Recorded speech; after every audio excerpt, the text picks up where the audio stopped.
আকাশ থেকে একদল ফেরেশতা পাঠিয়ে দিবেন। তিনি কে?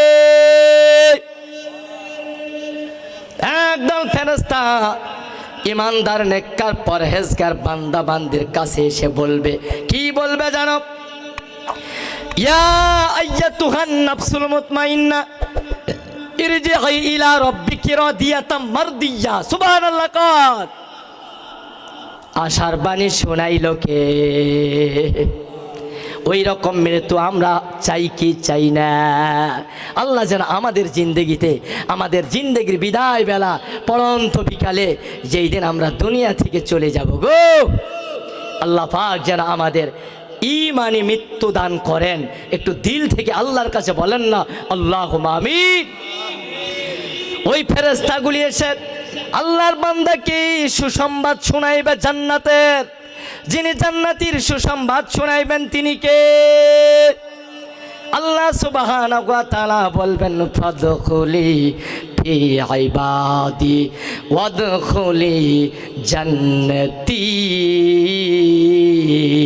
আল্লাহু আকবার। ফেরেশতা বলবে, আল্লাহর বান্দারে, ও নামাজি পরহেজগার আল্লাহর বান্দা বান্দি, শোনো শোনো, তোমার ডাক এসে গেছে। কবরের জিন্দেগিতে তোমাকে চলে যেতে হবে।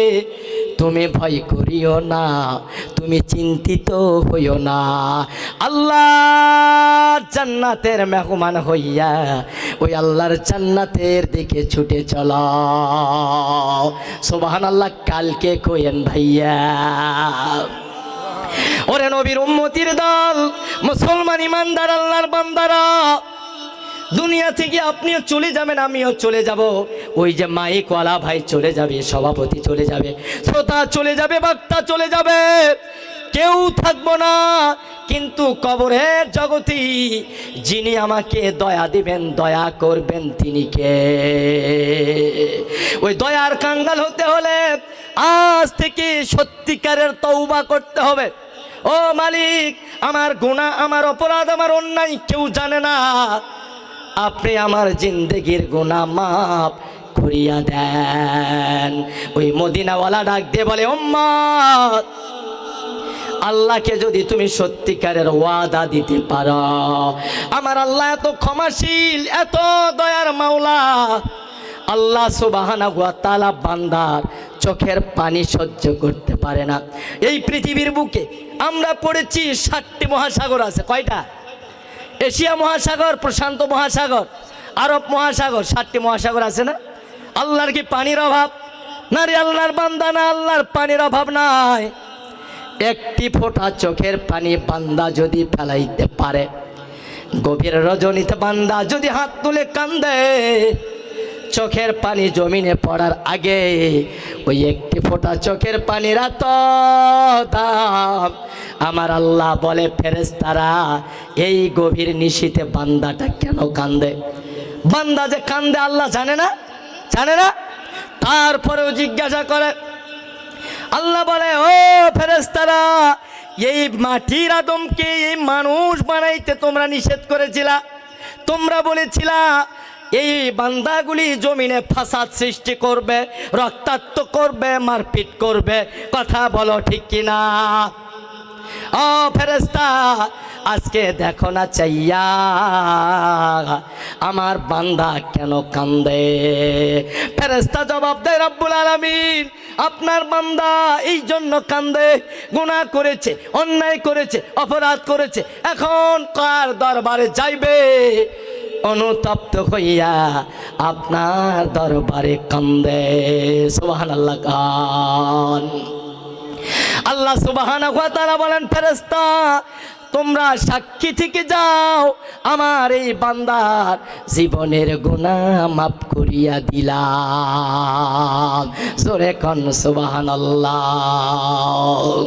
সম্মানিত হাজিরিন, এই জন্য তওবার মতো তওবা করতে হবে, ওয়াদা দিতে হবে, আল্লাহ আর গুনাহ করব না, আর চুরি করব না, আর জেনা করব না। মাইকের আওয়াজ যত দূর যায়, যুবক ভাইয়ারা, পর্দার আড়ালের মা, বর্তমান ডিজিটাল যুগে মোবাইল যেন আপনার আমার ইমানকে নষ্ট করে দিতেছে। হাজারো পর্নোগ্রাফি, নগ্ন ছবি, বেহায়া এত নগ্নপনা বেড়ে গেছে, ইমান নষ্টের মূল কারণ বর্তমান ফোন আর মোবাইল। কথা বলো ঠিক কিনা? চোখকে যেন হেফাজত করা মুশকিল হয়ে গেছে। হুজুর থেকে শুরু করে মুয়াজ্জিম, ইমাম, মুফতি, মুহাদ্দিসের কাছেও বড় ফোন। বলবেন হুজুর আপনার খবর কি? আমার কিন্তু নাই। এই যে মাইন্ড করেন না আবার। আল্লাহর কাছে মাপ চাই। জেনার গুনাহ হলো 40টি স্তর, হাদিসে এসেছে। এই যে চোখের গুনাহ, মোবাইল আপনি অন করে শুধু চালাচ্ছেন আর চালাচ্ছেন, কত বেহায়া ছবিগুলি দেখতেছেন রাতের অন্ধকারে, দিনের আলোতে দরওয়াজা লাগাইয়া। এই যে আপনি আমি গুনাহ করি, বলেন না গুনার খবর কেউ না জানলে একজন জানে, তিনি কে? আল্লাহ রে ডাক রে বান্দা, আল্লাহ বলে ডাক। আল্লাহ রে ডাক রে বান্দা, একটু বলেন না, আল্লাহ রে ডাক, আল্লাহ রে ডাক রে বান্দায়, আল্লাহ বলে ডাক। আল্লাহ রে ডাকতে ডাকতে জীবন চলে যাক। সুবহানাল্লাহ। কারে ডাকতে ডাকতে? আল্লাহ রে ডাকতে ডাকতে যদি আপনার জীবনটা মৃত্যুর বিছানায় নিয়ে যেতে পারেন, আর ভয় আছে, আলা ইন্না আউলিয়াল্লাহি লা খাউফুন আলাইহিম ওয়ালা হুম ইয়াহজানুন। আল্লাহু আকবার। ভয় নাই, চিন্তা নাই, ঘোষণাকার। আপনার ঘোষণা না আমার, না না, আল্লাহর ঘোষণা। যদি আপনি মুমিন হতে পারেন, অযুত লক্ষ নিযুত কোটি বছর কবরে চলে যাবে, দুনিয়ার সবাই ভুলে যাবে, কিন্তু আমার মালিক তোমারে ওই কবরে ভুলবে না। জোরে জোরে কোন সুবহানাল্লাহ। এই জন্য নবীর সুন্নাহ মোতাবেক জীবন চালানোর দরকার আছে না নাই? আল্লাহু আকবার। কি বলবো, কত রাতে চাঁপাইনবাবগঞ্জ মাহফিলে হয়তো আপনারা অবিশ্বাস্য হয়ে যাবেন। এই রকম 2টি মাঠ 9টার সময় পরিপূর্ণ হয়ে গেছে, এত মানুষের সমাগম সেখানে। এই আয়াতের উপরেই কালকে আলোচনা করেছিলাম। সম্মানিত হাজিরিন, আল্লাহকে ভয় করি, ইত্তাকুল্লাহ, আল্লাহকে ভয় করি। আল্লাহকে যারা ভয় করে জীবন চালাবে তাদের জন্য পুরস্কার রাখছেন কে? আল্লাহ। ওই আল্লাহর ইবাদত করবেন। পর্দার অন্তরালে মা এবং বোনেরা, আপনারা পর্দা করবেন, খাস পর্দা করবেন, স্বামীর খেদমত করবেন। শ্বশুর শাশুড়ি যাদের বৃদ্ধ হয়ে গেছে, যাদের সংসারে আছে, তাদের প্রতি দেখাশোনা করবেন। যুবক ভাইয়াদের বলি, আমরা যারা এখানে উপস্থিত হাজিরিন এই মাজলিসে আছি, শীতের দিনে সংক্ষিপ্ত কথা শেষ করে দিব। ক্বাদা রাব্বুকা আল্লা তা'বুদু ইল্লা ইয়াহু ওয়া বিল ওয়ালিদাইনি ইহসানা। সূরা বনী ইসরাঈলের ভিতরে আল্লাহ পাক বলছেন, তোমার রবের পক্ষ থেকে চূড়ান্ত সিদ্ধান্ত ফয়সালা হয়ে গিয়েছে। ইবাদত হবে কার? আল্লাহর। ইবাদতের পরে কেবলমাত্র শুধুমাত্র আমার আল্লাহ পাক বলছেন, বান্দারে ও আমার গোলাম, তোমরা তোমাদের আব্বা আম্মার দেখাশোনা করিও, আব্বা আম্মার খোঁজ খবর নিও।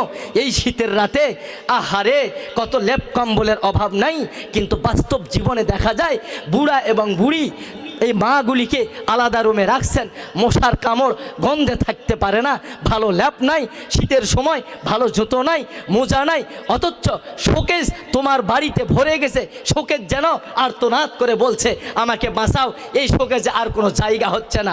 শুধু অভাব কি জানো? আব্বা আম্মার বস্ত্রের অভাব। মোটা কম্বল কক্সবাজার, খাগড়াছড়ি, ফটিকছড়ি থেকে, সফর থেকে নিয়ে আসতো বটে, এগুলি তোমার আব্বা আম্মাকে তুমি দাও না, তুমি খোঁজ নাও না। মুসলমান ইমানদার আল্লাহর বান্দারা, জেনে রাখো, মক্কার ইমাম শুধু নয়, কাবা শরীফের ইমামও তুমি যদি হয়ে যাও আর আব্বা আম্মাকে যদি কষ্ট দাও, কোনো ইবাদত তোমার কাজে লাগবে না, লাগবে না, লাগবে না। কথা বলেন ঠিক কিনা? আল্লাহ পাক বলছেন, আমার ইবাদতের পরে শুধুমাত্র কেবলমাত্র খেদমত করবে কার? আব্বা আম্মার। আল্লাহ সুবহানাহু ওয়া তাআলা আজকের এই মাহফিল থেকে যে কথাগুলি বলেছিলাম, আল্লাহ সুবহানাহু ওয়া তাআলার উপরে ঈমান আনতে হবে। ঈমান যদি না আনি তাহলে কত জাতি গোষ্ঠীকে আমার আল্লাহ তাআলা সমূলে নিপাত করে দিয়েছেন, ধ্বংস করে দিয়েছেন। তো আজকের যে আলোচনার বিষয়টা ছিল, আল্লাহর উপরে ঈমান আনতে হবে, খাঁটি মনে তওবা করতে হবে, সত্যিকারের তওবা করতে হবে। আল্লাহ পাক যেন আজকের এই আলোচনা আমাদেরকে বোঝার তৌফিক দান করেন, বাস্তব জীবনে আমল করে যেন আমরা সকলেই কবর পথের যাত্রী হইতে পারি। সকলেই পড়ছি আল্লাহুম্মা আমিন।